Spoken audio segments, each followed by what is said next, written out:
In case you're hungry for more soccer or football, as some of the world calls it, there's a really exciting project happening right here in Central Florida. It's our next big score, and we're going to talk about it more on this Business Backdrop. Welcome to the Business Backdrop by Orlando Business Journal, sponsored by Edition Financial. My name is Richard Bobal, Editor-in-Chief of the Orlando Business Journal, and I'm excited to bring another great story for you today, where we're going to talk about some sports, soccer for you fans out there. But first, we're going to do a quick sub on the pitch, as they would say, and go right into our headlines of the week. Our first story takes us to the north part of our coverage area. Downtown Sanford food hall Henry's Depot is listed for sale by its owner. Henry's Depot Culinary Collective in downtown Sanford is listed for $3.75 million. The owner and entrepreneur, Sean Kelly, intends to sell the food hall to focus on his Ace Cafe Sanford motorcycle diner concept, which opened last October. Right now, the downtown Sanford area is experiencing growth with new restaurants and about a $1.7 million streetscape project that's going to breathe new life into that region. And in case you're still hungry, you're looking for another place to eat, the Crooked Can Brewing Company has unveiled all 11 vendors for its new Mineola food hall. The Crooked Can Brewing will open up a 43,000 square foot facility in Mineola this summer. The City Center Market Food Hall will feature 11 vendors, including Michelin-recognized barbecue and sushi concepts. Also, in case you're wondering, 5 vendors from Winter Gardens Plant Street Market, which is a very popular place for a lot of us Central Floridians, are also looking to expand into that new location. And last but not least, the long-stalled Oviedo Mall transformation takes a major step towards its mixed-use makeover. Sources involved with the mall say there are plans to build 360 apartments at the Oviedo Mall's former Macy's site and are moving forward with those plans. The mall's 4 property owners in June signed a construction and easement agreement, which is a way to signal that activity is forthcoming. The mall's redevelopment includes a medical main street with existing and planned tenants, including a dentist, chiropractor, an insurance, and a tax office on property. We're going to find out more about what's happening in the future. And those are the headlines for the week. Now we're going to head over to our top story, which is talking a little bit about soccer and what's happening on our Space Coast right after these words from our sponsor. When it comes to meeting your short and long-term saving goals, you need a financial partner focused on helping you, not their bottom line. At Edition Financial, we see the real you. For more than 85 years, we've helped Central Floridians get the most for their hard-earned savings. Compare our saving rates to the big banks, and we think you'll like what you see. And with convenient money management tools and personalized guidance, we make saving easy. Edition Financial, exceptional banking for everyone since 1937.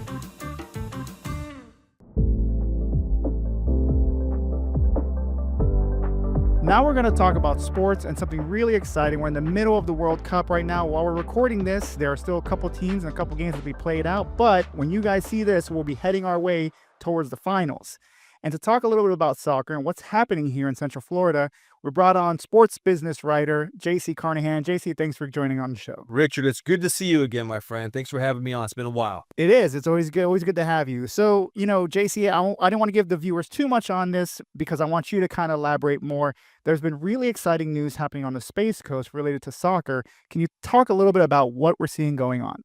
Well, when you talk about sports and the excitement that local communities have when it comes to sports, there's a lot happening in Brevard County, particularly near the Melbourne airport there.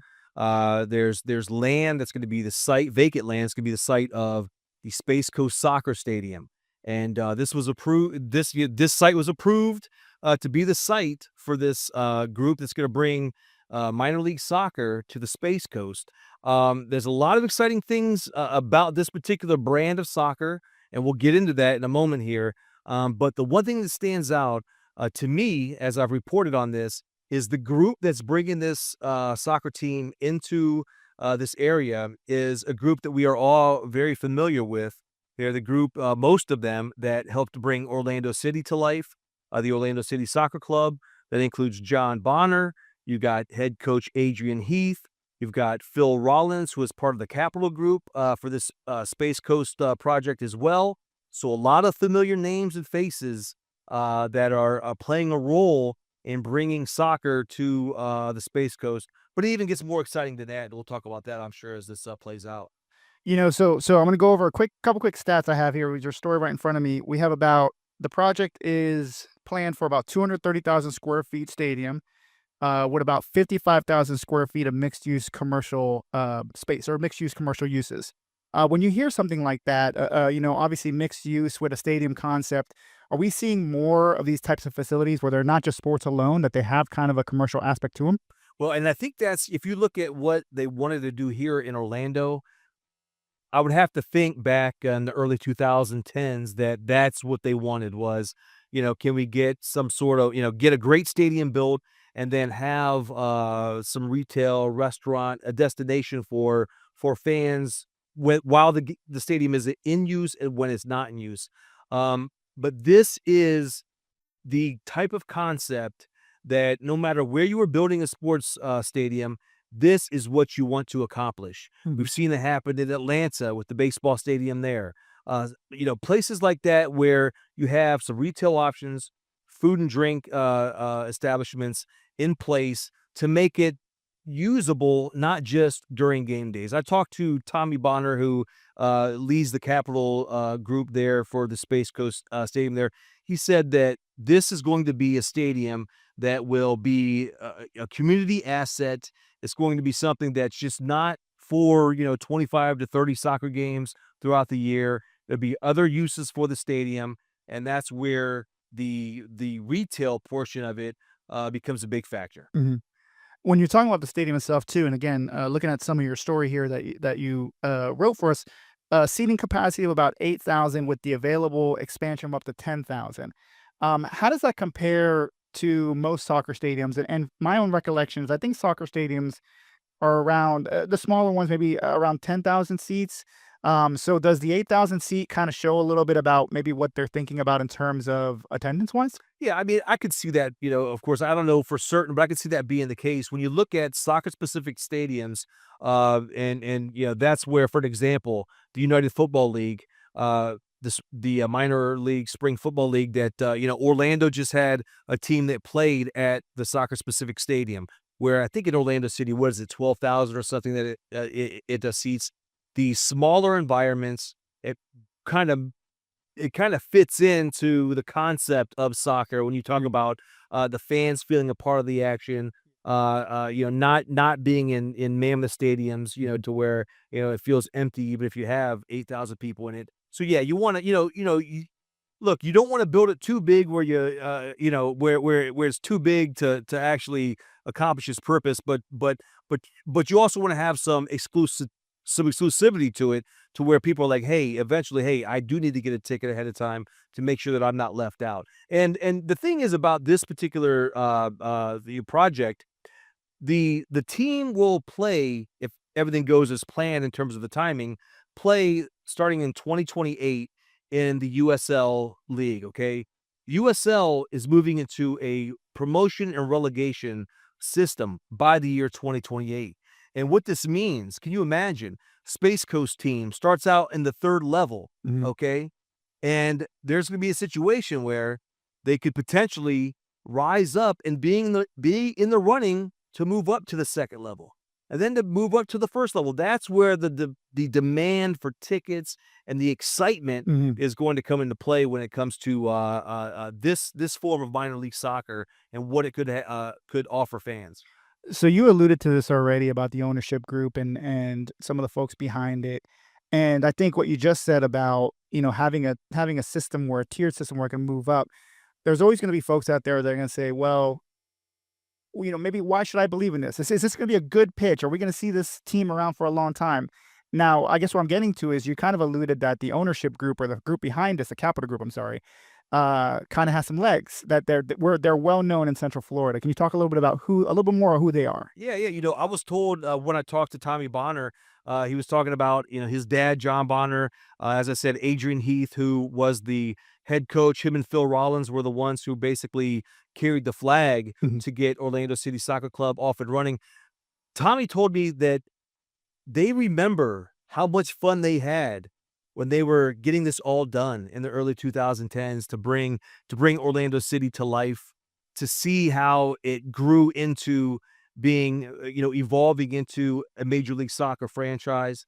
So the experience that they all had doing this the first time around, as much fun as they had, These were individuals, for any soccer fan that remembers this from the Orlando area, these were individuals who were out in the community, rubbing shoulders with the fan base, inspiring belief from local fans that, hey, this could be something that I want to be a part of. I believe that that's the same thing that they're going to end up doing over in Brevard County. I mean, the blueprint's there. I mean, it's basically how they put that together in Orlando. I believe it's going to be the same way here. The one thing I want to note here as well, you talk about what USL is going to do, very unlike any other sports leagues in the United States, the promotion and relegation factor. When I asked about the interest from investors, he said there's tons of an interest from European investors. They love the concept of the promotion relegation. They want to be involved in it. This idea that USL is moving into this because this is what everyone else does in the world. Okay, Yeah. promotion relegation it's a big factor in terms of how leagues operate outside of the United States. And these he said that these companies want to get involved in it. Hey, look, I mean, it gets to the point where if people are willing to sign some checks, the more the merrier when it comes to that. I know this might be more of a question for them, but you talked a little about the promotion relegation process and why it's so popular. Obviously, some of our viewers might be new to the sport, like we're just getting into it because of World Cup fever, things like that. We call it soccer, not football. Like, can you talk a little bit about, from what you know and your own knowledge, why you think the promotion and relegation was so enticing and attractive for the European guys to be happy to hear that we're doing here? Like why is that worthwhile? That's a good question. And I'll do my best to summarize it. Sure. I want to tell you this. When it comes to running a franchise, okay, running a soccer club, the ownership group, they have to invest in players, the infrastructure, and all that. If you don't invest and if you're not trying to make a run to move up to the next division, who's going to come out and even care about this product that you're putting out on the field? That makes sense. That's where it all comes to play. And fans will know if you were just there to try to, just to try to take money from them, or if you are actually invested in seeing this thing move, much like in Orlando. Mhm. We moved from USL up to Major League Soccer. Same concept, same group trying to bring this to life in the Space Coast. Mhm. But that's what it all comes down to. If you are just going to sit on your hands and not pay the type of players or even invest in the youth academy that is going to feed into your club, the fans aren't going to care. That 8,000 seat stadium, Mhm. who's going to show up for it? Do you think there's appetite? Obviously, they see the appetite for this, but I want to ask you, as someone who sees the sports from a broader landscape, do you see the appetite for soccer, another soccer franchise in Central Florida? That's a fair question. I mean, I would look, I've covered sports around here for over 20 years. Right. I'm a sports fan. Look, I would love, hey, build all the stadiums and give me all the sports teams, because myself, my family, we would love to go to all that stuff. I think that the location, Brevard County, when you look at the options for sports entertainment Mm. in Brevard County, in this, the Space Coast area, I think that's the big thing that would lead me to think that, yeah, it could work over in that location, because there just aren't as many options. Mm. There was a time where this idea was being kicked around in West Orange County, if you remember. Yeah. In Winter Garden, big plot of land there. There was a group that was trying to get a USL Pro team over in the west side of it. I don't think that would have been the ideal spot for Mm. something like this, because you look at the entertainment options that already exist here in Orange County, especially when we talk about sports options. And then especially when you talk about, we already have a women's and men's team here in Orlando. Yeah, the proximity was too close. So yeah. So there might be some fringe fans from Orange County, Seminole County, Osceola that do go over to see this Brevard County product. But when you talk about the growth that's happening along the Space Coast in itself alone, I think there's probably going to be enough people there who can sustain that just from the Volusia, Brevard, that whole area, I think they could sustain, be the fan base that kind of helps this thing succeed. With 20 years of sports knowledge that you credited, um, what is it about this project that you think has your interest most kind of like that's grabbed the most of your interest? I gotta be honest, man. The promotion relegation is fascinating to me. Mm. And it's funny. I'll tell you, there's a quick story.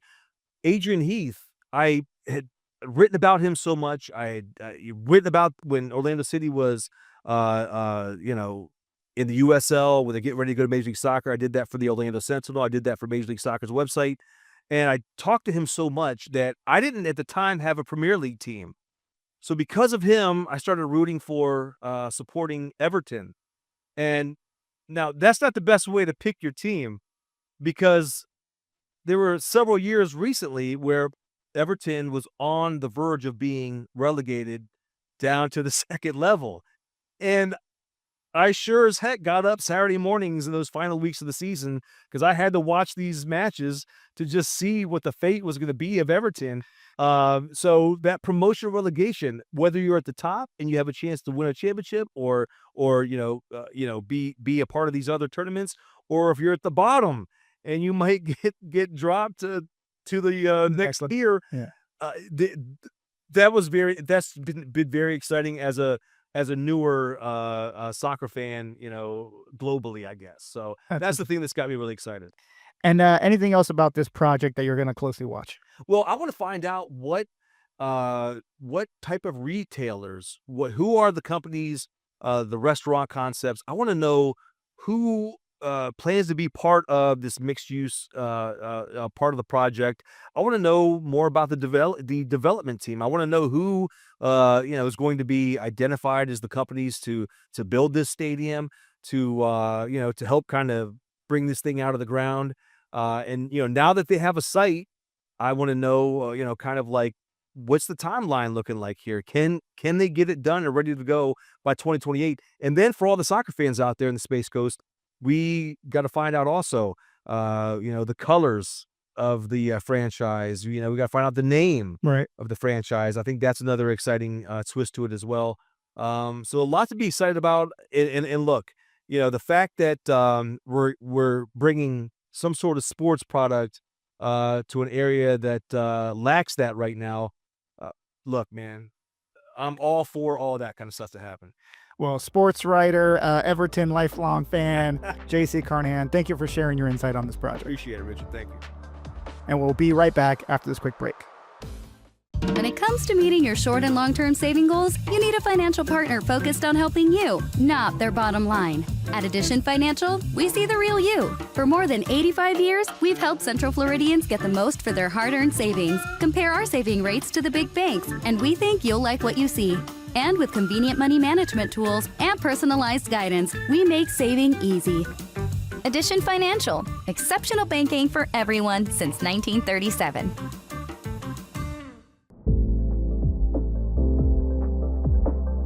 So thanks to J.C. Carnahan for coming on and talking a little bit more about what's happening on the sports sector on our Space Coast. And thanks to our Addition Financial for being a sponsor of our show. And thank you always for sharing time with us here on The Backdrop. So please like, subscribe, rate our show, and tell your friends about The Business Backdrop. And you can find us on Apple Podcasts, Spotify, YouTube, or wherever else you get your podcasts.